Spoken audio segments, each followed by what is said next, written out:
Exodus chapter 3, and we're going to pick this up at verse 13. And when you get there, go ahead and read. And Moses said unto God, Behold, when I come unto the children of Israel, and shall say unto them, The God of your father has sent me unto you, and they shall say to me, What is his name? Okay, now let's think about something. We just read in John chapter 5. It said that no man have heard the Father or seen his shape at any time. Now we got right here Moses talking to God. He just said that Moses said unto God, Behold, when I come unto the children of Israel and shall say unto them, The God of your fathers has sent me. He want to know what's his name, right? So let's look at verse 14. Pay close attention. Go ahead. What shall I say unto them? And God said unto Moses, I am that I am. Who said unto Moses? And God said unto Moses, I am that I am. God said unto Moses now. But I thought we ain't never heard the voice of the Father. That's right. This ain't the Father. This ain't the Father. Ain't who talking right here. That's the thing. This the Son talking. But we gonna prove this. Go ahead. And he said, Thus shalt thou say unto the children of Israel, I am has sent me unto you. And God said moreover unto Moses, Thus shalt thou say unto the children of Israel, The Lord God of your fathers, the God of Abraham, the God of Isaac, and the God of Jacob has sent me unto you. This is my name forever, and this is my memorial unto all generations. That's right. So the God of Abraham, Isaac, and Jacob is the one who sent Moses to deliver the children of Israel out of that captivity, right? Let's go over to Exodus 24, because now they ain't got delivered out of captivity, and we saw a conversation being held with God. Now we're going to see some more. We're going to see some body parts. But we just read in John chapter 5 and verse 37, no man hath seen the Father nor heard his voice. Who is this that we talking to? And no, it ain't no God of Israel and then Jesus. You understand? It ain't the Father, the God of Israel and Jesus, because I done heard that folly too. No, it is the Father who we ain't never heard from. And then it is the Son who was God in the beginning, who dealt with man, the only one that ever dealt with man. Then he saw fit to save man by coming and taking on the form of a man and coming in the flesh and dying for the sins of man, because man had brought sin onto the world. But we're going to get there. Exodus chapter 24, and let's pick this up at verse 1. When you get there, go ahead and read. And he said unto Moses, Come unto the Lord, thou and Aaron, and Nadab, and Abihu, and 70 of the elders of Israel, and worship ye afar off. And Moses alone shall come near the Lord, but they shall not come nigh, neither shall the people go up with him. Okay, let's skip down to verse 9.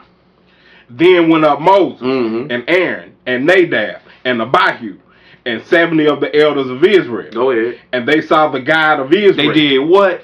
And they saw the God of Israel. They saw the God of Israel. That's beautiful. That's cold to me. When I say that's cold, because like we don't just get it like that. We don't just get to, go up into the mountains and, see the God of Israel. You know what I'm saying? Like, I mean, this is, when I read this and I put it in its proper perspective, I'm like, this is a wow here. They saw the Creator. This is who they saw. The God, because they didn't see the Father unless Jesus was a liar. I know we ain't buying that. We all profess Jesus Christ. We all profess that the one who died on the cross for us is our Savior. But notice what it's saying. It's saying they saw the God of Israel. Go ahead. Keep reading.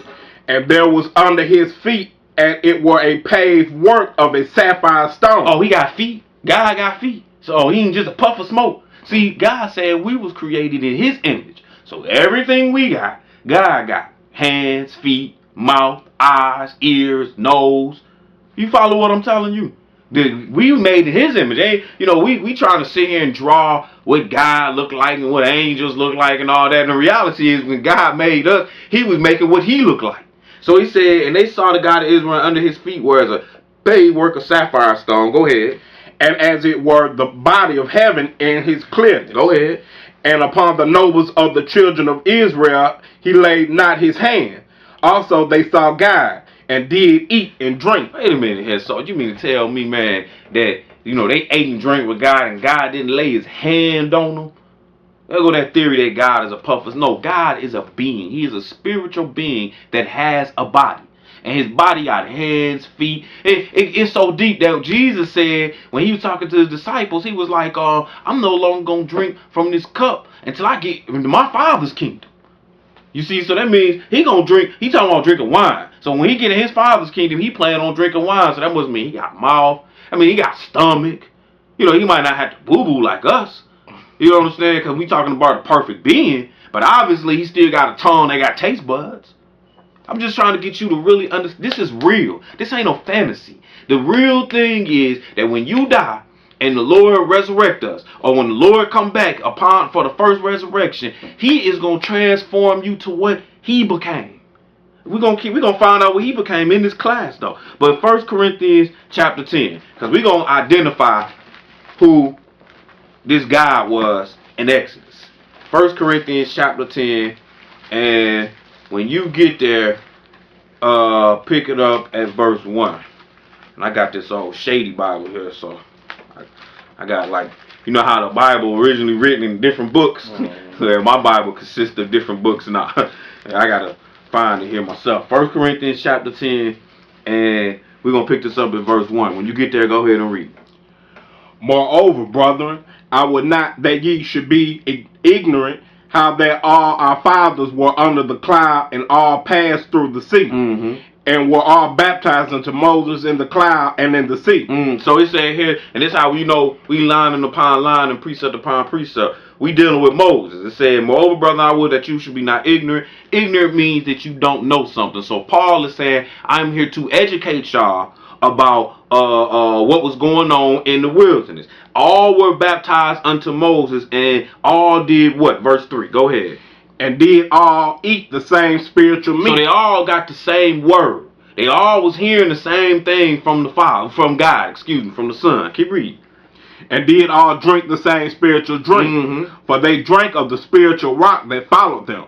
And that rock was Christ. Oh, so Christ was way back there in the wilderness. This is what we reading, brothers and sisters. It said, it said, for they drank of the spiritual rock that followed them, and that rock was Christ. But go ahead, keep reading. But with many of them, God was not well pleased. Wait a minute, but God wasn't pleased with them? That's right, because that God was Christ. Keep reading. For they were overthrown in the wilderness. Now these things were our examples, to the intent we should not lust after evil things, as they also lusted. Neither be ye idolaters, as were some of them. As it is written, the people sat down to eat and drink, and rose up to play. Neither let us commit fornication, as some of them committed, and fell in one day 23,000. So it's saying here, for those who say, well, we ain't got to keep the law no more. It say, don't let us be idolaters. That's part of the 10 Commandments. Thou shalt have no other God before me. You know, then it says, let us not commit fornications like some of them. And what happened when they committed fornication? 23,000 of them fell. See, that's the price you pay when you got to deal with God on a one-on-one. You know how we were saying they saw God and how amazing that was? Well, you see how God reacted to their sin. Johnny on the spot, he killed 23,000. That's what we reading here. But read verse 9, though. Go ahead. Neither let us tempt Christ, as some of them also tempted, and were destroyed of serpents. But you see who they was tempting? They was tempting Christ, brothers and sisters. That was who that was in the wilderness with them. The God that they saw. Let's go to John chapter 8. John chapter 8. John chapter 8. Because see, we're going to see here that Jesus going to make a mega statement. You know what I'm saying? This the statement right here that Jesus is going to make. And when I say this the statement, because, you know, what he's saying. What is he saying when he making this statement? John chapter 8, and pick this up in verse 53. John chapter 8 and verse 53. And when you get there, go ahead and read. Art thou greater than our father Abraham, which is dead, and the prophets are dead, whom makest thou thyself? So the the scribes and the Pharisees coming at Jesus like, who you think you are? You think you greater than Abraham? Talking to Jesus now. Go ahead. Jesus answered, if I honor myself, my honor is nothing.